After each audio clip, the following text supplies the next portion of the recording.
So today on Filmflix, I'm gonna quickly recommend 10 psychological thrillers, crime films, and dark dramas that Netflix has added and then basically forgot to tell anyone about. You know, the good movies, the ones that will never ever show up while you're just casually browsing. That's right, you're gonna have to search for these.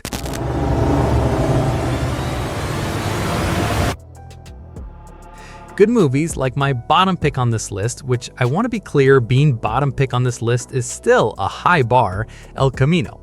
Now, I have to be upfront with you here. If you have not seen Breaking Bad, this movie does not exist for you. Just pretend I didn't mention it. Go watch 5 seasons of television first and come back. I'll wait. Because El Camino's not trying to be a standalone film. It's an epilogue, it's a closing chapter, and it only works if you've lived through the whole story. But if you have seen Breaking Bad, this thing is something special. It's quiet in a way the show rarely ever was. It's one actor doing some of the best work of his career in almost every single scene. The flashbacks hit different than they have any right to, and there's a sense throughout the whole film that sometimes, just sometimes, someone gets to escape. It's not the most explosive film on this list, which is exactly why it's at number 10, but it's emotionally generous and well made, and if you love Jesse Pinkman, it is absolutely worth your evening. That movie is El Camino, a Breaking Bad movie. Now, my next pick has some years on it. This one's from 2018, but it is still a banger of a thriller, and I genuinely cannot believe more people haven't seen it. Two old friends go on a hunting trip in the Scottish Highlands. That's it. That's the setup. Sounds almost quaint, right? And then something goes wrong, and then every single decision they make afterward makes everything worse in the most logical, inevitable, suffocating way you can imagine. This is not a stupid people doing stupid things movie. These are normal people making one catastrophic mistake and then watching the walls close in around them in real time. And because the film is so grounded and so realistic, it gets under your skin in a way that most thrillers just don't. Jack Lowden is quietly devastating in this. Martin McCann plays loud, selfish, cocaine-fueled paranoia better than almost anyone I've seen recently. And Tony Curran as the local they have to face? Superb. Genuinely superb. It's 101 minutes, it weighs none of them. One of the best British thrillers of the last decade, and almost nobody talks about it. That's criminal. That movie is Calibre. Now, another one that got criminally overlooked, and this one I think got buried partly because it's the kind of movie people assume they already know everything about before they sit down to watch it. It's a true story, it's political, it's British, and people just kind of filed it away. Don't do that. Keira Knightley plays a real British intelligence worker who intercepts a real memo revealing US and UK efforts to manipulate the United Nations into supporting the Iraq War. And instead of staying quiet, which would have been the safe, sane, career-preserving choice, she leaks it. And then the film is about what happens to a person who tells the truth when the truth is very, very inconvenient for very powerful people. My husband had absolutely nothing to do with this. He's a Muslim. I'm sorry? What I love about this movie is that it doesn't turn her into a superhero. It lets her be scared. It lets her be unsure. Ralph Fiennes, Matt Smith, Matthew Good, everyone is doing serious, grounded work here. And because it's a true story, every scene has this weight to it that fiction just can't manufacture. You will finish this movie and immediately want to go read everything you can find about Katharine Gunn. That's a great sign. That movie is Official Secrets. You're a brave girl. So, what's the story, young lady? Alright, don't hate me for this next one. I like this movie, but I want to be honest with you about it, because that is what we do here. A family arrives at a hospital. The daughter gets hurt, the dad steps away. He comes back, and the hospital has zero record of his wife or daughter ever being there. Nobody saw them. Nobody knows what he's talking about. Is he crazy? Or is the hospital hiding something? Great hook. Genuinely great hook. And for the first act, the film leans into it really effectively. And then, and I say this with some affection, it trips over itself. The atmosphere never quite builds into the dread the premise needed, the dialogue doesn't have the sharpness the quieter scenes require, and the twist, which I am absolutely not going to spoil, is the kind of twist that instead of making everything click into place, makes you go, wait, but then that means, and you just get increasingly annoyed. It's not a bad movie, it's a frustrating movie, which is almost worse because you can see the version of this that really works.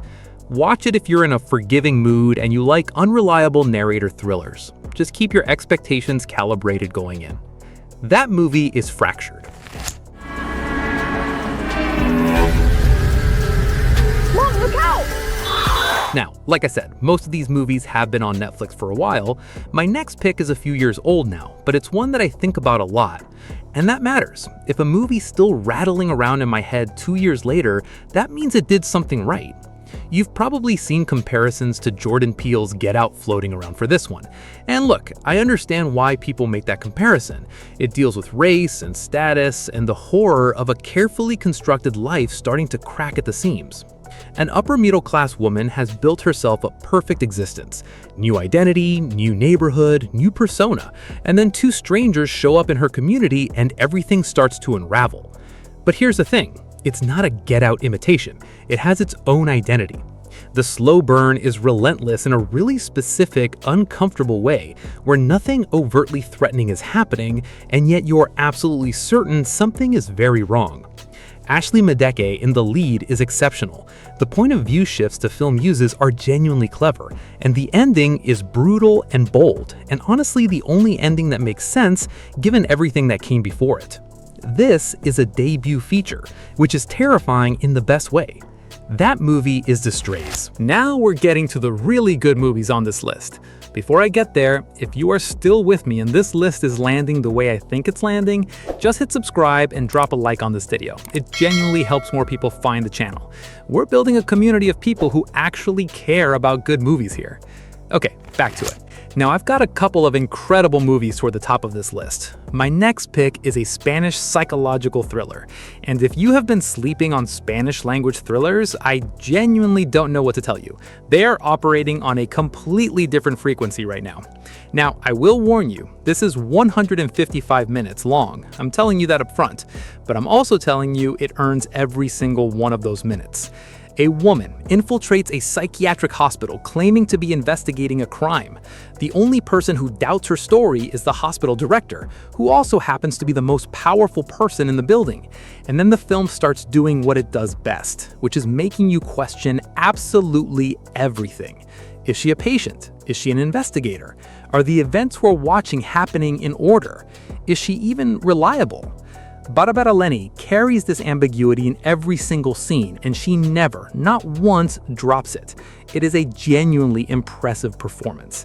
One critical thing, watch it in Spanish. The English dub on Netflix is, and I want to be diplomatic here, laughably bad. Original audio, subtitles on. That is the only way to watch this movie. Don't say I didn't warn you. That movie is God's Crooked Lines. How long exactly has it been since the last time the girl ate? 4 months. Now, my next pick stars one of the best working actresses in the business right now.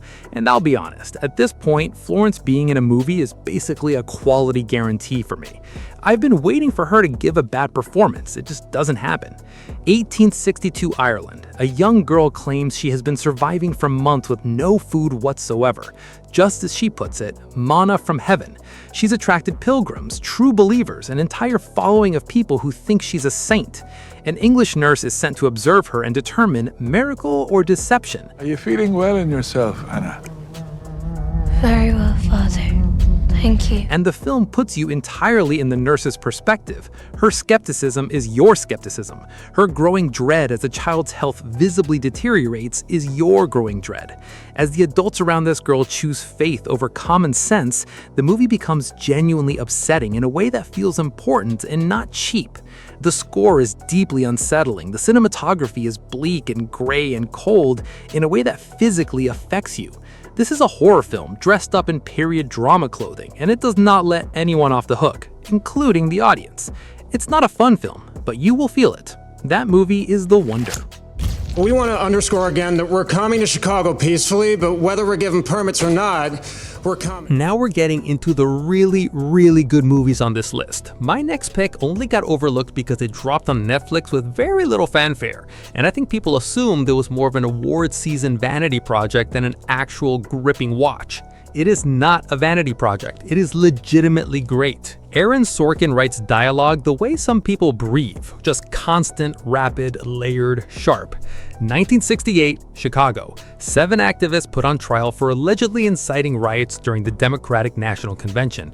The judge is a disaster, the prosecution is politically motivated, and the defendants range from quietly principled to absolutely determined to turn the whole courtroom into theater. The ensemble is extraordinary. Sacha Baron Cohen as Abby Hoffman is the most surprising. Genuinely funny, genuinely moving, not a single false note. Mark Rylance as a defense attorney is quietly the best thing in the entire movie. Yahya Abdul-Mateen gets less screen time than he deserves and makes every second count. Even Michael Keaton in a small role is perfect. If we leave here without saying anything about why we came in the first place, it'll be heartbreaking. My one honest critique, the film is too clean. A story about protest movements being crushed by the establishment should feel raw and a little dangerous. This feels like a very expensive Broadway production. Great material, just slightly over-polished. Still essential viewing. That movie is The Trial of the Chicago 7. Now, I've got one more really great movie on this list, but before I get there, my number 2 pick is a movie I went into expecting to be politely bored by and ended up completely locked into, which is genuinely the best kind of betrayal. Family, rafting trip, white water, dangerous fugitives, bad decisions. Now, yes, this is technically a reimagining of a 1994 film, and yes, it came out of Universal's direct-to-video division. All of that sounds like a recipe for forgettable, right? It's not.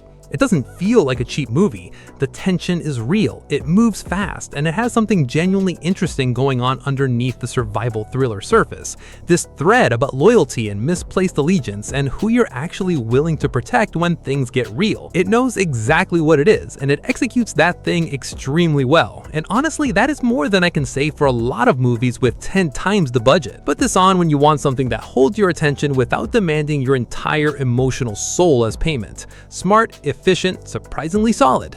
That movie is River Wild. I'm afraid it's not up to you to decide.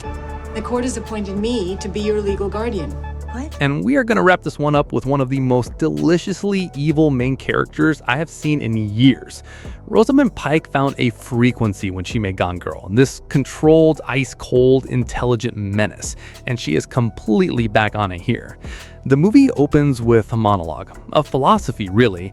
Our protagonist believes the world is divided into lions and lambs, and that anyone who tells you playing fair leads to success is someone who has already won and would like you to stay exactly where you are. She does not have a point. She is a predator, a legal guardian who systematically targets wealthy elderly people, strips them of their autonomy using entirely legal methods, and profits massively from their captivity. And the film watches her do this with the same detached fascination you'd feel watching a nature documentary. The horror is the machinery. The horror is the system that allows this to happen in plain sight. Courts, paperwork, professional courtesy, and a doctor with a clipboard. And then she targets the wrong person. And things get very chaotic very fast. Hello, Marla Grayson. I don't like you. Peter Dinklage, Chris Messina, Asa Gonzalez, the supporting cast is firing on all cylinders. The exchanges between Pike and Messina are some of the snappiest dialogue scenes in recent memory, and the whole thing moves with this slick, stylish energy that makes it genuinely fun to watch a completely terrible person do terrible things. Not a perfect movie, it loses a little when the monster starts to sweat, but it is sharp, cold, and frequently thrilling. Absolutely my number 1 pick on this list. That movie is I Care a Lot. And now, right after this, I've got a video you need to watch immediately. 8 rock-solid, low-budget sci-fi films released since 2000. No bloated franchises, no cash grabs. Just small, sharp ideas for cinema that knows exactly what it is and delivers completely. Click it. I'll see you there.